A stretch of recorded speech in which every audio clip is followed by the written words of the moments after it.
أعوذ بالله من الشيطان الرجيم. بسم الله الرحمن الرحيم. Alhamdulillahi Rabbil Alamin. Wassalatu wassalam ala asrofil anbiya'i wal mursalin wa ala alihi wa ashabihi wa man sara binahjihi ila yaumiddin. Amma ba'd. Jamaah salat maghrib yang dimuliakan Allah Subhanahu wa ta'ala, segala puji bagi Allah, Zat pencipta alam semesta, yang telah memberikan kepada kita banyak karunia yang tidak terhingga, sehingga pada kesempatan yang bahagia ini kita bisa melanjutkan kajian tafsir kita pada surat Al-Buruj, di mana pada malam yang bahagia ini kita sampai pada ayat yang ke-8, di mana Allah Subhanahu wa ta'ala telah berfirman, wa ma naqamu minhum illa an yu'minu billahil azizil hamid. Dan sesungguhnya tidaklah mereka murka kepada orang-orang yang mereka perlakukan dengan biadab, dengan penyiksaan, illa ayyuminu billahil azizil hamid, tidak lain dan tidak bukan karena sebab keimanan yang ada pada jati diri mereka terhadap Allah Subhanahu wa ta'ala, Zat yang maha perkasa lagi maha terpuji. Pada ayat yang ke-8 ini Allah Subhanahu wa ta'ala memberikan kabar kepada kita bahwasanya musuh-musuh Islam mereka senantiasa memerangi Islam dan kaum muslimin, tidak ada sebab kecuali karena keimanan yang tertancap di dada mereka. Sebagaimana ayat ini umum,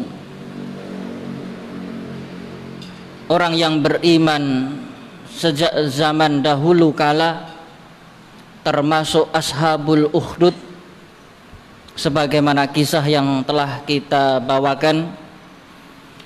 Demikian pula apa yang terjadi pada kaum musyrik Mekah yang senantiasa melakukan penindasan kepada Nabi SAW dan para sahabat, hingga ayat ini umum berlaku hingga hari kiamat, baik sekarang maupun esok hari menjelang hari kiamat. Bahwasanya apa yang dilakukan oleh musuh-musuh Islam, ya, penindasan, penyiksaan, penganiayaan, tidak lain karena sebabnya adalah imannya orang yang beriman. Dikarenakan orang mukmin dia beriman kepada Allah, berpegang terhadap agama Allah. Ini yang membuat mereka kalut, murka, khawatir, ya, sepanjang masa. Loh, kok bisa? Apa dosanya orang mukmin? Tidak memiliki dosa. Orang mukmin tidak memiliki dosa, tidak memiliki latar belakang terhadap orang-orang kafir, semurni semata-mata karena agama. Orang yang berpegang teguh terhadap agamanya pasti akan dimusuhi. Sebagaimana kisah, ya, orang yang beriman, pemuda yang dilatih sihir, kemudian berjumpa dengan seorang pendeta, kemudian mengikuti ajaran pendeta tersebut, beriman kepada Allah, maka diberikan kabar bahwasanya engkau akan mendapatkan cobaan. Siapapun orang yang beriman pasti akan dicoba. pasti akan mendapatkan ujian. Sehingga hal ini tidak gaib dari surat ya Al-Ankabut, ahasiban nas ayyaqulu amanna wa hum la yuftanun. Apakah manusia mengira mereka telah beriman dengan lisan-lisan mereka sedangkan mereka tidak diuji? Sungguh walaqad fatannal ladzina min qablihim, Allah telah menguji orang-orang sebelum mereka. Demikian hal ini juga senada, serupa, sepaket dengan firman Allah Subhanahu wa taala dalam surat Muhammad ayat 31. Surat Muhammad 31, Allah Subhanahu wa taala memproklamirkan wala nabluwannakum hatta na'lamal mujahidina minkum wasabirin wa nabluwa akhbarakum. Di dalam surat Muhammad ke-31 Allah memberitahukan kepada orang-orang yang beriman agar waspada akan cobaan yang akan mereka alami. Wala nabluwannakum, dan sungguh kata Allah, kami akan mencoba kalian, memberikan ujian kepada kalian, hingga apa? Hingga kami mengetahui siapa-siapa yang berjuang di jalan Allah dan mengetahui orang-orang yang sabar di jalan Allah. Wa nabluwa akhbarakum, dan kami pun mengetahui berita-berita kalian, siapa yang mukmin hakikat imannya murni, siapa yang pura-pura beriman, dan siapa yang tidak beriman. Dengan ujian ya Allah memilah dan memilih. Bahkan Rasulullah SAW di dalam hadis inna idhamil jaza biqadri idomil bala, sesungguhnya balasan di sisi Allah baik di dunia maupun di surga besarnya tergantung sebesar mana cobaan yang ia alami. Wa inna Allaha idza ahabba qauman ibtalahum. Rasulullah kemudian meneruskan, sesungguhnya apabila Allah cinta pada suatu kaum, Allah akan mengujinya, memberikan ujian. Faman radiya falahu ridho, waman sakhita falahu sukhut. Maka barang siapa yang ridho atas cobaan Allah, maka baginya ridho di sisi Allah.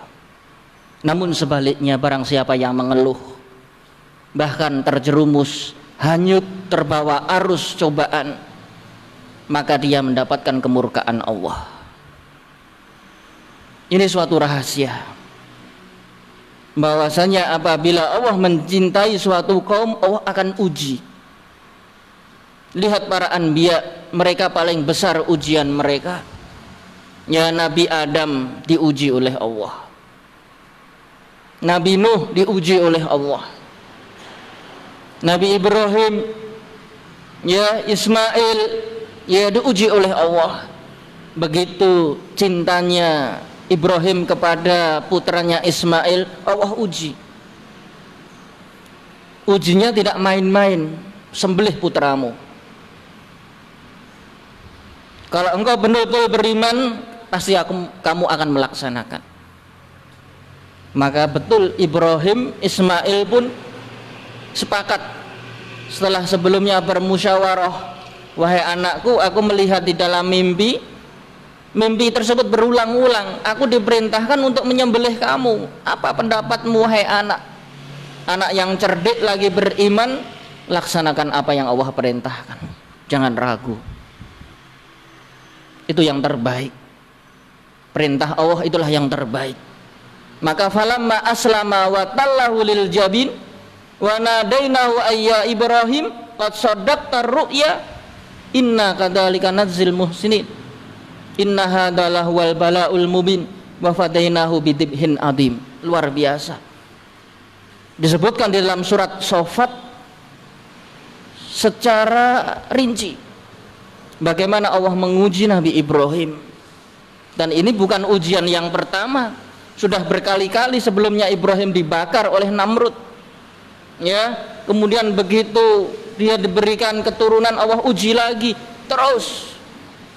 Orang semakin besar balasannya di sisi Allah, semakin besar pula cobaannya di dunia. Ketika iman seorang kuat, Allah akan uji.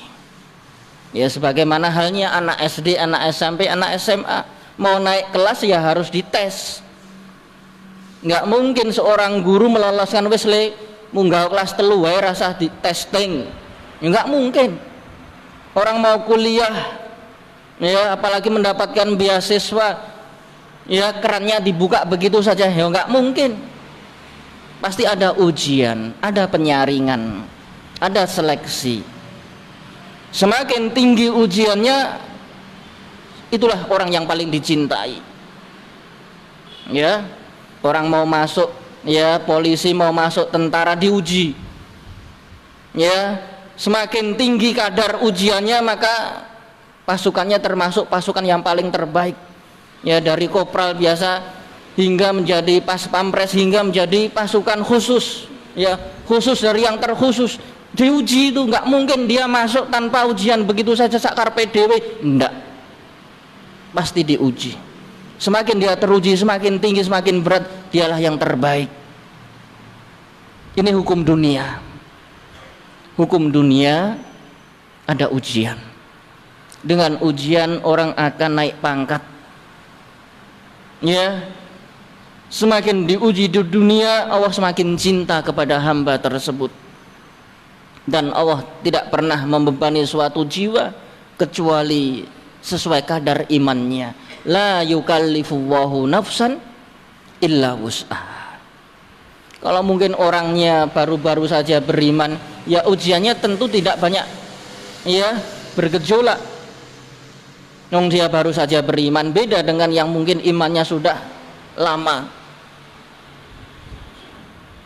Sehingga para anbiya dan para rusul, dialah yang paling hebat karena ujiannya sangat-sangat luar biasa, melebihi manusia biasa.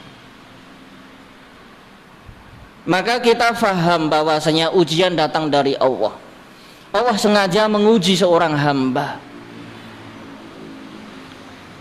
Dan Allah tahu bahwasanya orang-orang kafir menimpakan musibah, petaka, ujian, ya kepada orang yang beriman itu semata-mata karena iman mereka, bukan karena dagang, bukan karena ya masalah keluarga, bukan karena masalah tertentu, namun karena agamanya. Dia dibidik karena agama. Agama dia kuat, singkirkan. Agama dia lurus, habisi. Murni karena agama. Maka orang yang beragama itu sepanjang masa ya diuji oleh Allah Subhanahu wa taala, dan Allah yang mengujinya.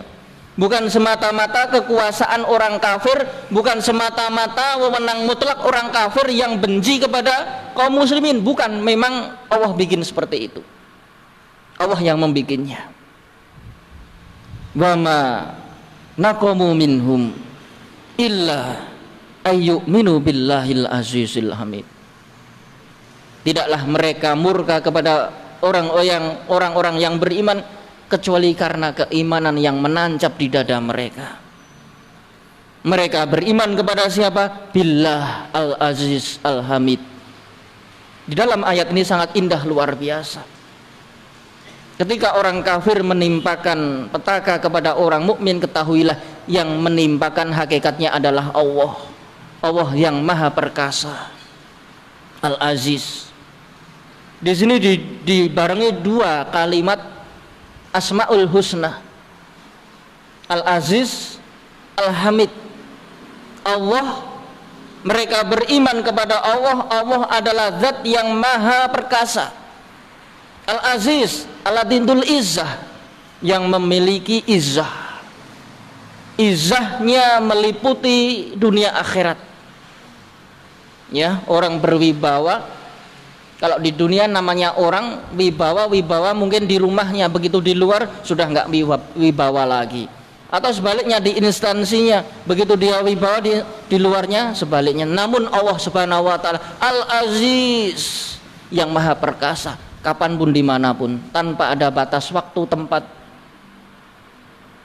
Dan yang memberi cobaan kepada orang beriman dan memberi kesempatan orang kafir untuk menimpakan musibah kepada mukmin adalah Allah. Bukan semata-mata kekuatan orang kafir, bukan semata-mata kecurangan orang kafir, kefasikan orang kafir. Memang Allah berikan kekuatan kepada orang kafir agar mereka menimpakan musibah kepada orang mukmin.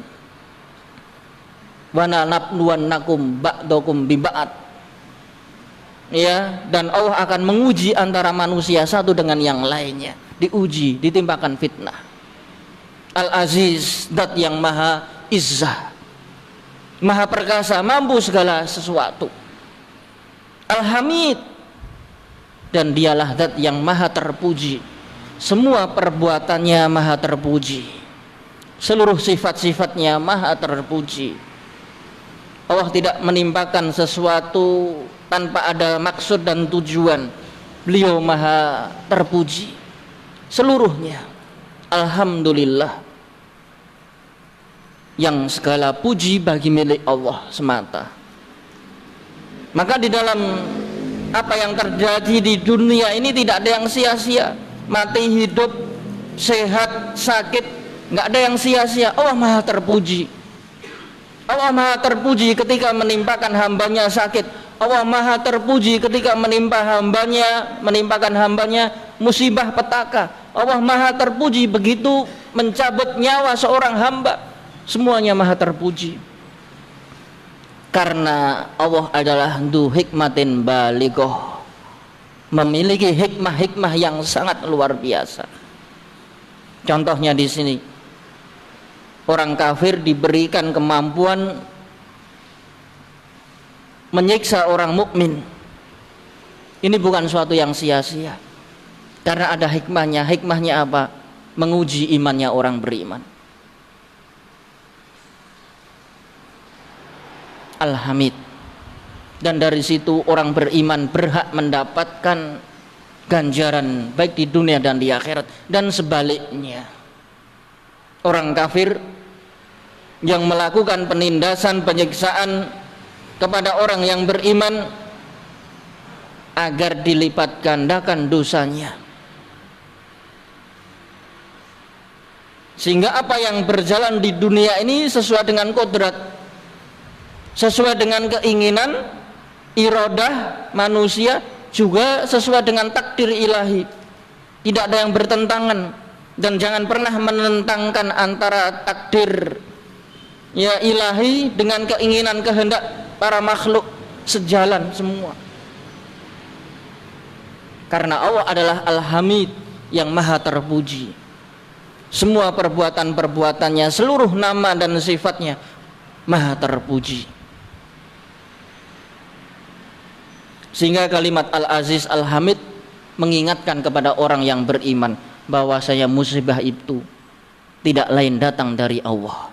Ma asabaka min musibatin faminallah.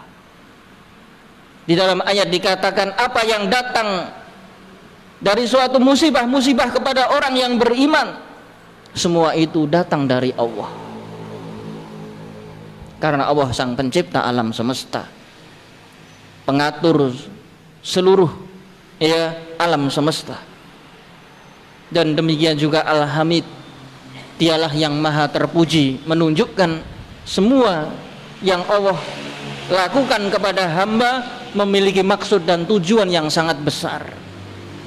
Dari situlah diciptakan surga dan neraka. Surga bagi orang-orang yang beriman, yang sukses di dalam ujian-ujiannya, dan sebaliknya neraka bagi orang-orang yang durjana, yang ingkar, yang melakukan perbuatan-perbuatan yang semena-mena, sehingga terpilah dan terpilih antara surga dan neraka. alladzi lahu mulkus samawati wal ardi wallahu ala kulli syai'in syahid, yang dimana Allah adalah zat yang memiliki seluruh kerajaan langit dan bumi. Seluruh apa yang di langit dan di bumi di dalam genggaman Allah, di dalam aturan Allah, semua di atas takdir Allah. Wallahu ala kulli syai'in syahid, dan Allah atas segala sesuatu maha menyaksikan. Allah tidak lalai akan perbuatan orang beriman, demikian pula perbuatan orang-orang yang tidak beriman. Ketaatan orang yang beriman Allah maha menyaksikan.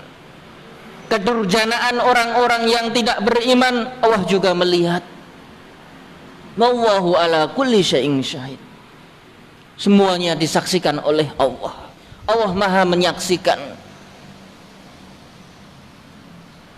Yang dimana ayat sebelumnya dikatakan ya bahwasanya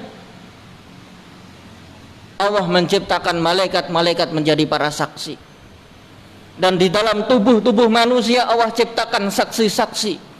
Ya, tangan kita menjadi saksi, ya, berbicara, kemudian kaki-kaki kita akan menjadi saksi, ya, berhujah di hadapan Allah, sedangkan lisan kita akan dibungkam oleh Allah.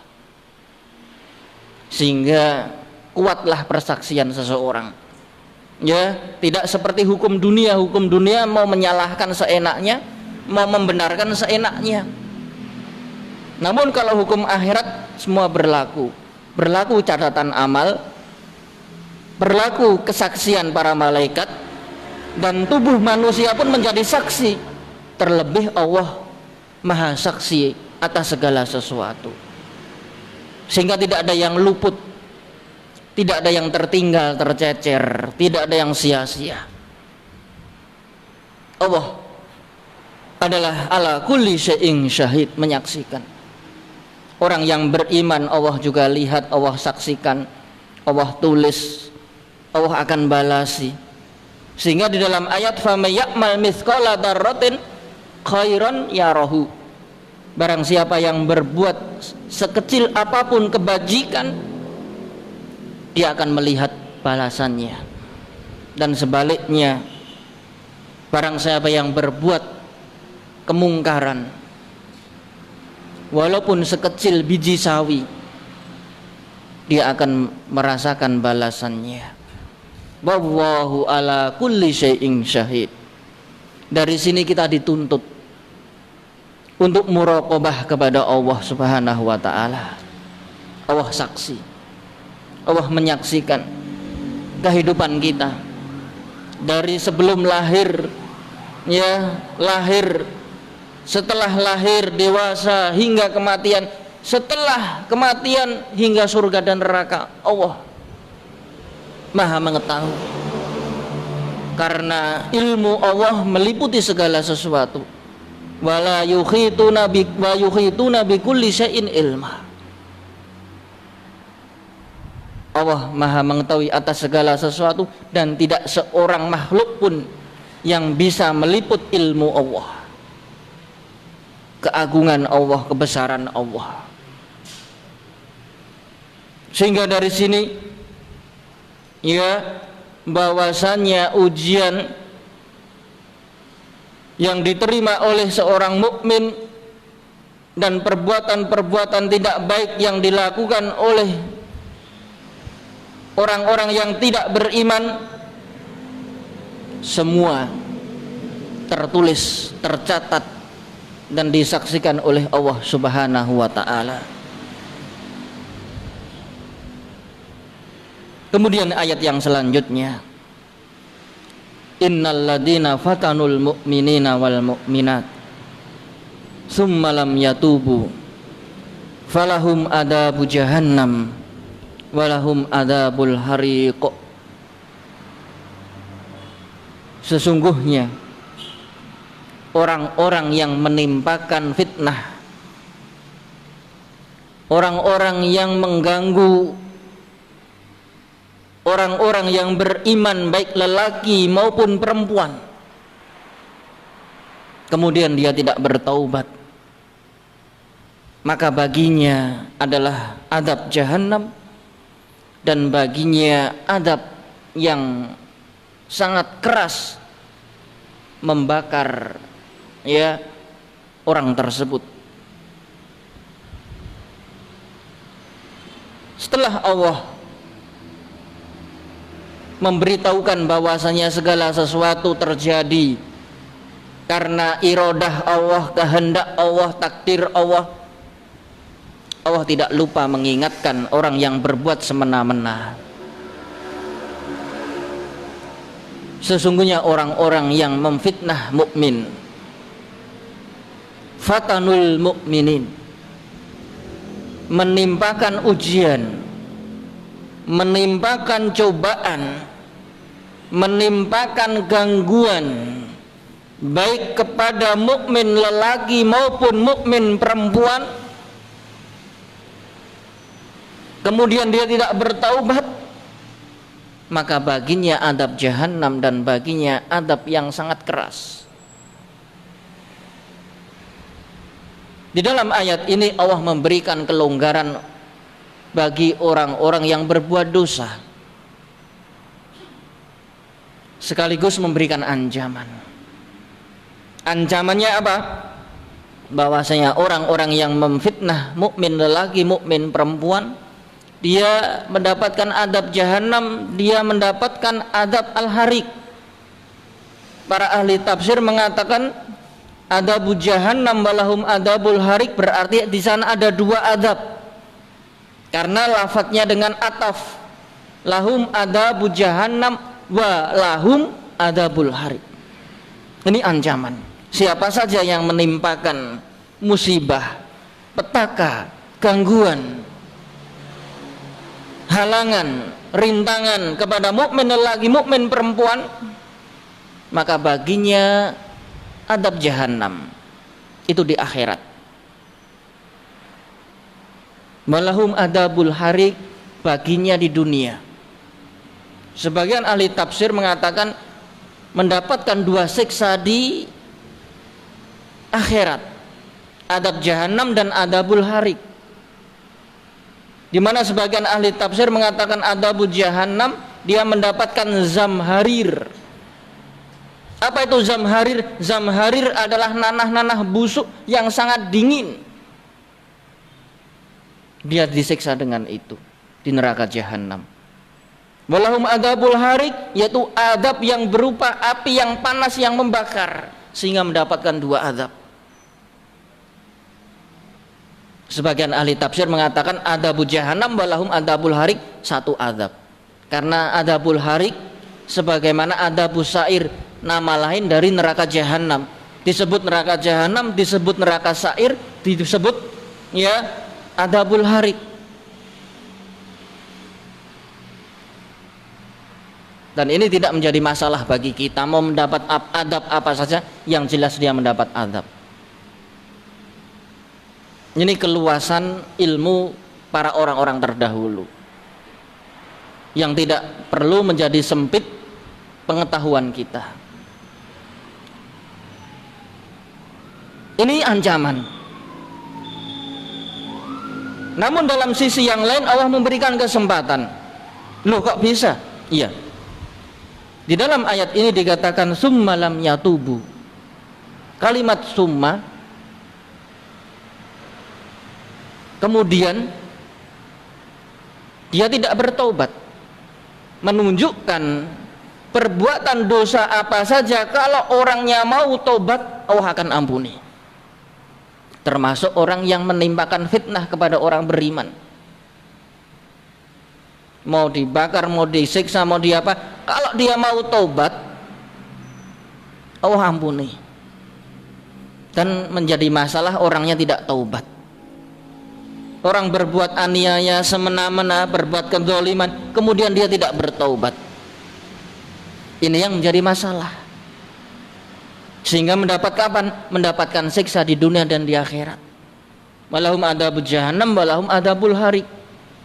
Di mana sebagian ahli tafsir mengatakan ayat ini berbicara tentang Ashabul Uhdud. Ashabul Uhdud yang hadis yang kemarin kita baca, ternyata raja pasukannya juga matinya mati terbakar.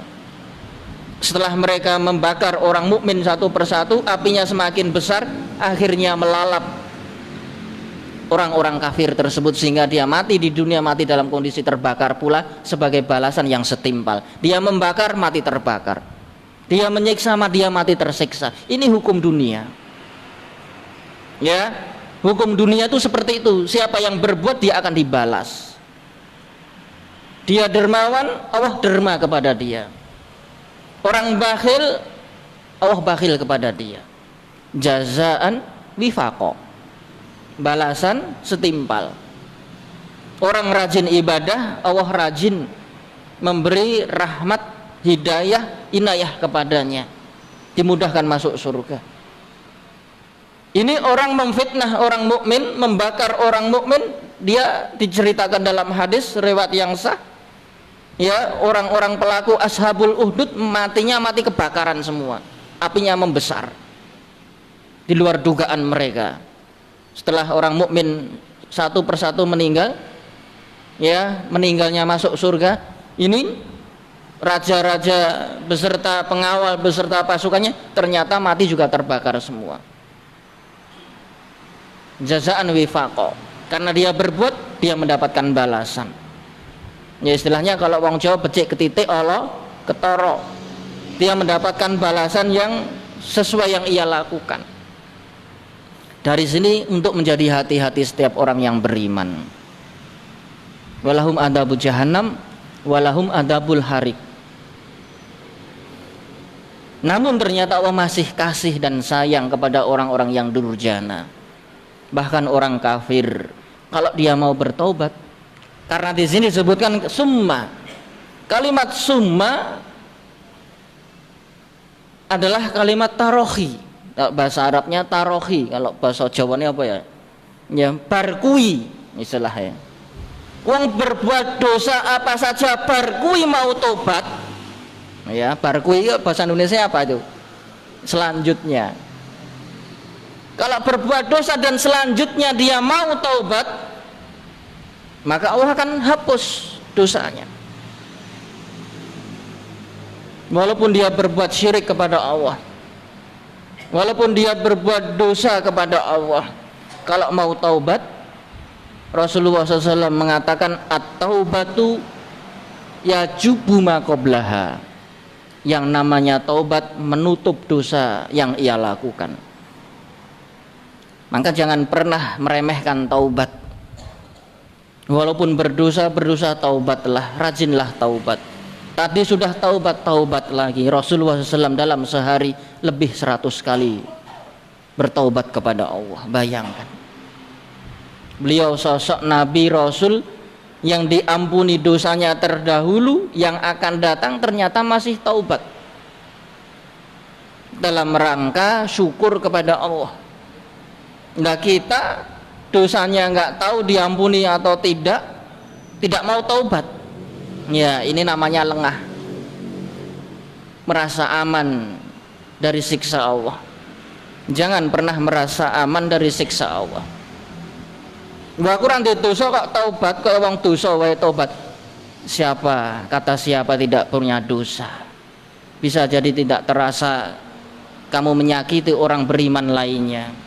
Kamu menyakiti tetangga kamu menyakiti anak istri kamu. Rumangsane ra ndek dosa, padahal dosanya banyak. Makanya dianjurkan untuk banyak bertobat walaupun dalam kondisi beriman. Karena yang namanya dosa itu kita kadang tidak merasa. Ya, tidak merasa dia berdosa, merasa menang sendiri, merasa ya menang terhadap istrinya, keluarganya. Ini termasuk dosa. Menyakiti tetangga, menyakiti saudara, ya family, kadang tidak merasa. Ya, menyakiti orang tua yang telah melahirkan misalkan, ini termasuk dosa, bahkan dosa besar. Jangan dikira manusia bebas dari dosa. Aku ora tau main, ora tau mendem kok. Aku nya masjid terus. Melakukannya yang masjid. Ya, paling mangkat kerja baru kuwi mulih. Ora tau ndek dosa. Ya kata siapa? Ya, maka walaupun dalam kondisi sebersih apapun dianjurkan bertaubat, terlebih bagi pelaku-pelaku dosa. Di sini dikatakan setelah menghabarkan tentang ancaman orang-orang yang menimpakan musibah azab kepada orang lelaki mukmin, lelaki mukminah. Kemudian dikatakan summa lam yatubu. Perlu digarisbawahi. Kemudian setelah itu dia tidak bertaubat, berarti Allah membuka pintu taubat kepada siapa saja orang yang berdosa. Sebagaimana disebutkan di dalam surat Az-Zumar, ya bagian-bagian akhir, kul ya ibadiyalladzina asrafu ala anfusihim la taqnatu mir rahmatillah innallaha yaghfirud dzunuba jami'a innahu huwal ghafurur rahim wa anibu ila rabbikum wa aslimu lahu min qabli ayatiyakumul adabu summa la tungsarun. Seterusnya, wahai orang-orang yang berdosa atas diri-diri mereka, janganlah berkecil hati bahwasanya Allah selalu mengampuni semua dosa. Yaghfirud dzunuba jami'a, Allah menghapus seluruh dosa semuanya. Ini belas kasih Allah kepada para hamba. Allah Maha tahu kita hamba yang lemah, tidak seperti malaikat sami'na wa ata'na sepanjang masa.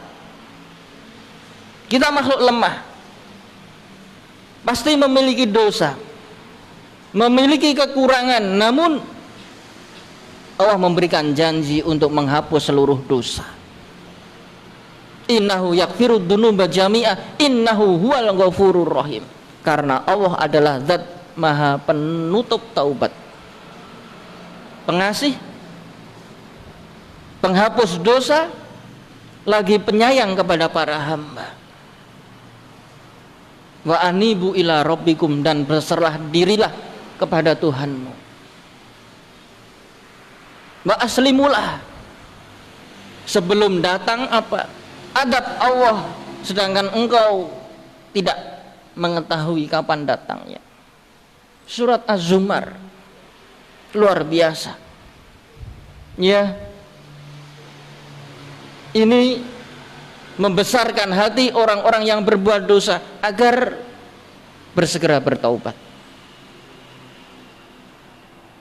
Dan taubat bermanfaat baik di dunia, demikian pula di akhirat. Jelas kalau di akhirat dia akan menghapus. Termasuk manfaat taubat adalah menghalangi azab dari Allah. Apabila Allah murka kepada suatu kaum, Allah akan menurunkan azab. Namun azab tersebut bisa tercegah bila mana hamba tersebut bertaubat kepada Allah. Allah akan hilangkan petaka, siksa, termasuk penyakit, termasuk ujian. Ya, kadang seorang hamba diuji dengan ujian yang berat. Ya, maka banyak-banyak bertaubat. Ya, dimana selain ujian tersebut menghapus dosa, juga mengangkat derajat. Sebagaimana Allah menguji orang yang beriman. Ya, dengan disiksanya orang-orang yang beriman, Allah angkat derajat mereka. Allah hapus dosa-dosa mereka.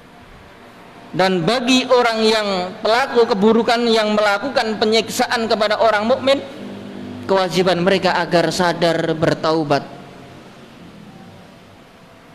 Di dalam ayat Allah Subhanahu wa taala menyatakan, innal ladina yu'dunal mu'minina wal mu'minat bighairi maktasabu faqad ihtamalu buhtanan wa isman azima. Di dalam surat An-Nur atau surat sebelumnya Al-Hijab, pada dilihat Innalladzina yu'dunal mu'minina wal mu'minat, orang-orang yang mengganggu baik mukmin lelaki, mukmin perempuan, bighairi maktasabu, tanpa ada dosa yang mereka lakukan, faqadih tamalu buhtanan wa isman mubina, sungguh dia telah berbuat buhtan, berbuat kebohongan. Ini saya ungkap rahasianya. Orang mukmin disiksa, dianiaya karena sebabnya apa? Bohong. Orang bohong digoreng, akhirnya petaka tersebut ditimpakan kepada mukmin. Maka hakikatnya ayat ini membikin benang merah menjadi terang. Orang-orang yang mengganggu mukmin lelaki, mukmin perempuan tanpa kesalahan yang mereka lakukan, sungguh dia telah berbuat dusta, buhtan. Dustanya bukan hanya dusta ringan, bukan hanya kebohongan yang ringan. Di dalam ayat ini dikatakan buhtan. Buhtan itu puncak dari kebohongan. Ya, hoax. Puncaknya hoax adalah buhtan. Asal-muasalnya apa? Kenapa orang mukmin disiksa, dianiaya, karena tuduhan palsu. Dituduh ini, dituduh itu, padahal tidak ada buktinya. Akhirnya apa? Ditimpakan musibah. Maka ayat ini memberitahukan kepada kita, ya, buhtanan wa isman aldima. Semua sumber petaka yang dialami orang mukmin lelaki, mukmin perempuan, yang dilakukan oleh orang-orang yang benci Islam dan muslimin, asal usulnya adalah kebohongan. Bohong ditambahi bohong, ditambahi bohong, akhirnya menjadi besar sehingga tergambarkan sesuatu yang bukan hakikatnya. Akhirnya main sepihak. Ayat ini sama dengan ayat ini. Ya, bahwasanya orang mukmin menjadi kambing hitam kapanpun, dimanapun, dan itu sudah menjadi sunnatullah dan Allah yang membikinnya, sehingga kita mau tidak mau harus ridho. Artinya ridho ini ujian dari Allah, kita harus sabar, kita hadapi. Dan bagi pelaku-pelaku keburukan hendaknya mereka bertaubat sebelum azab Allah datang. Sehingga dari sini ada dua jalur. Orang yang beriman diperintahkan bersabar, orang yang tidak beriman diperintahkan agar bertaubat, berhenti dari keburukannya, sehingga ketemu dalam satu titik, kembali ke jalan Allah Subhanahu wa ta'ala. Maka ayat ini luar biasa. Dan perlu diingat, orang yang bertaubat memiliki beberapa syarat. Syurutu taubah. Pertama, dia harus menyesal. Menyesal dalam hatinya telah berbuat dosa. Kemudian yang kedua, berazam untuk tidak mengulang. Yang namanya taubat harus punya semangat tidak mengulangi. Kalau mengulangi lagi berarti belum punya azam. Tertolak syarat yang kedua. Dia harus menyesal. Yang kedua, bertekad untuk tidak mengulang.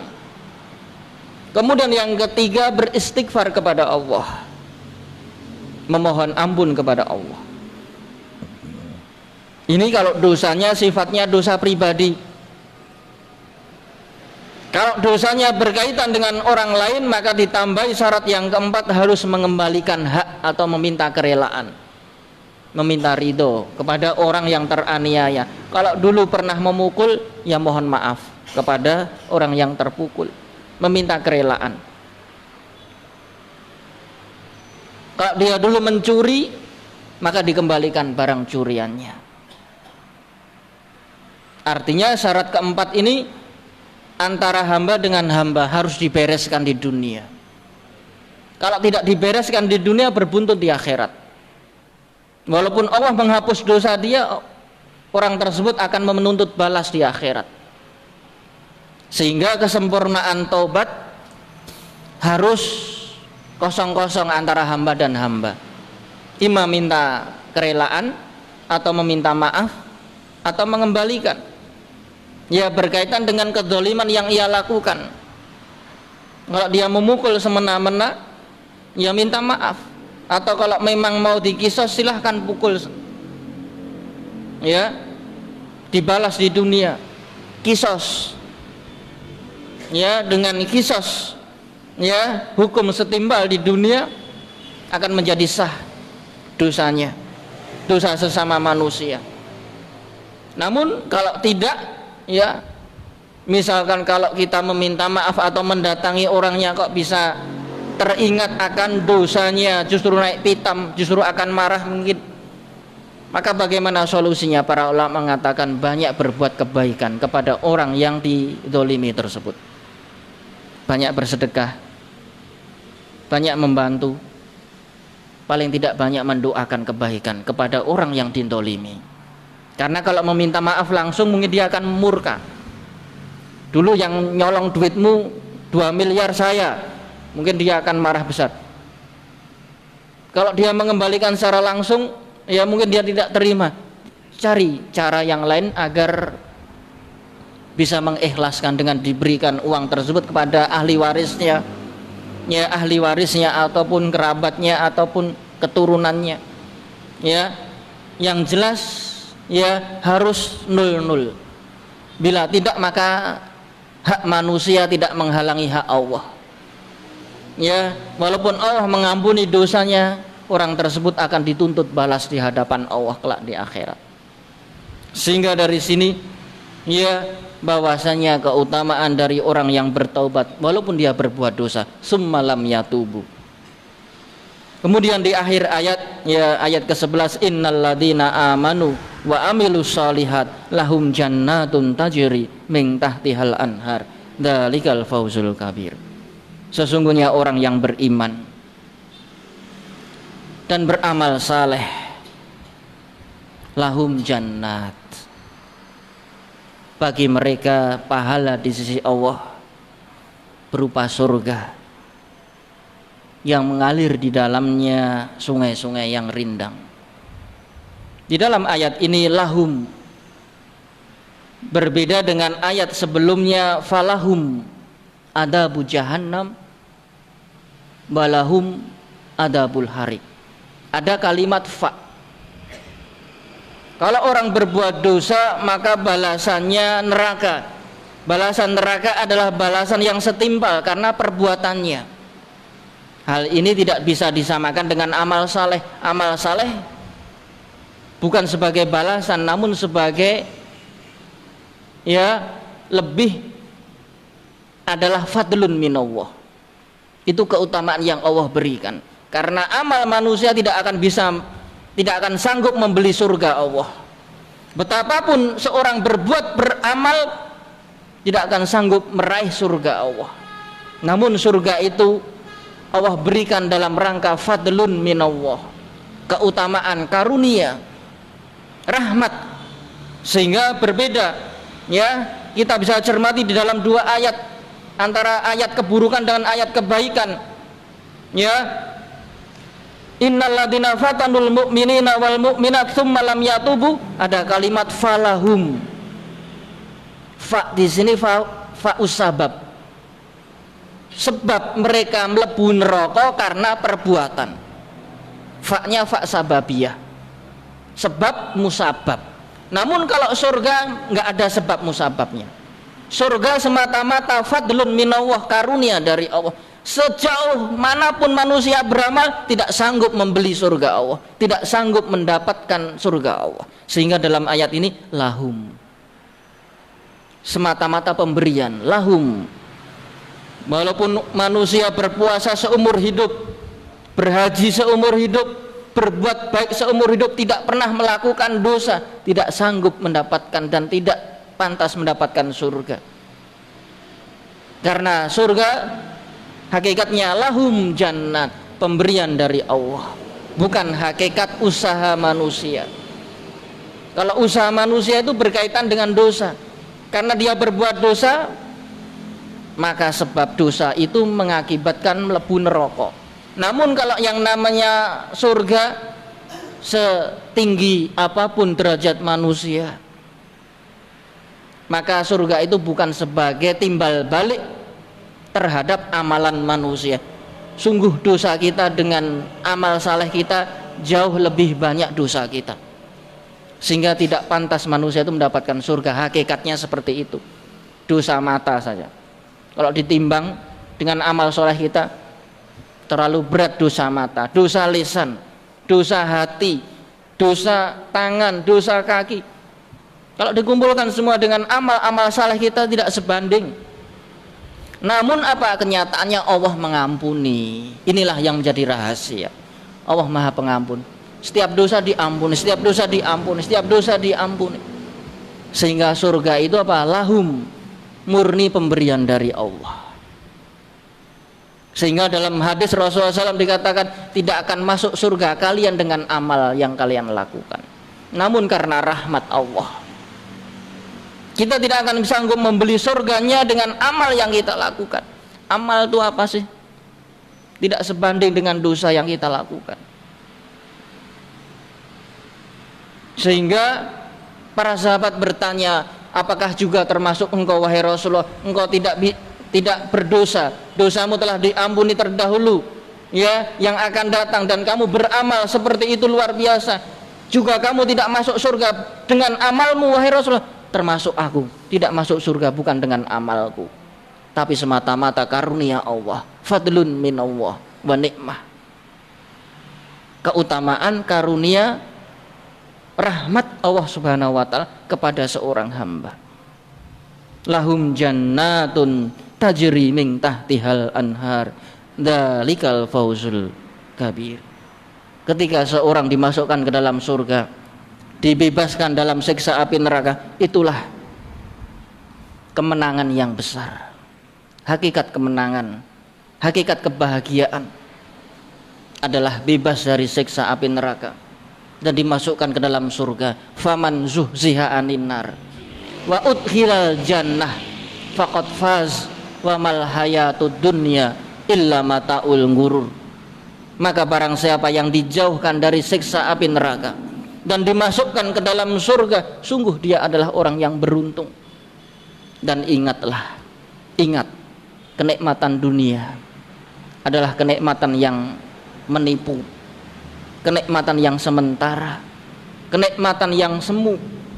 Kadang bahagianya harus ditebus dengan tangisan, kadang sehatnya akan berganti dengan sakit, kadang tertawanya harus dibayar dengan tangisan. Itulah dunia, semu. Namun yang namanya keberuntungan yang hakiki adalah di surga. Sehingga mari kita berdoa kepada Allah agar kita dimudahkan ke dalam masuk ke dalam surga. Allahumma sholli wa sallim wa barik ala nabiyyina Muhammad wardawahuma an sahabatihil kiram waja'alna ma'rahum birahmatika ya arhamar rahimin. Allahumma gfir lil muslimina wal muslimat al ahya'i minhum wal amwat innaka sami'un qaribun mujibu da'wat ya qadiyal hajat. Rabbana ighfir lana wa li ihwanina alladziina sabaquna bil iman wa la taj'al fi qulubina ghillan lil ladziina amanu rabbana innaka raufur rahim. Allahumma ighfir lana wa li walidaina warhamhuma kama rabbayani shighara. Rabbana la tuzigh qulubana ba'da id hadaitana wa hab lana min ladunka rahmah innaka antal wahhab. Rabbana la tada' lana fi maqamina hada damban illa ghafartah wala hamman illa farastah wala dainan illa qadaitah wala maridon illa syafaitah wala hajatan min hawaijid dunya illa laka ridho ya rabbal alamin. Rabbana hab lana min azwajina wa dzurriyyatina qurrata a'yun waj'alna lil muttaqina imama. Allahumma inna na'udzubika min zawali ni'matik wa tahawuli afiatik wa fujaati ni'matik wa jami'i sahatik. Allahumma inna nas'alukal jannah al-firdaus al-a'la wa ma qarraba ilaiha min qaulin wa amal wa na'udzubika minan nar wa ma qarraba ilaiha min qaulin wa amal. Rabbana atina fid dunya hasanah wa fil akhirati hasanah wa qina adzabannar walhamdulillahi rabbil alamin subhana rabbil izzati amma yasifun salamun alal mursalin assalamualaikum warahmatullahi wabarakatuh.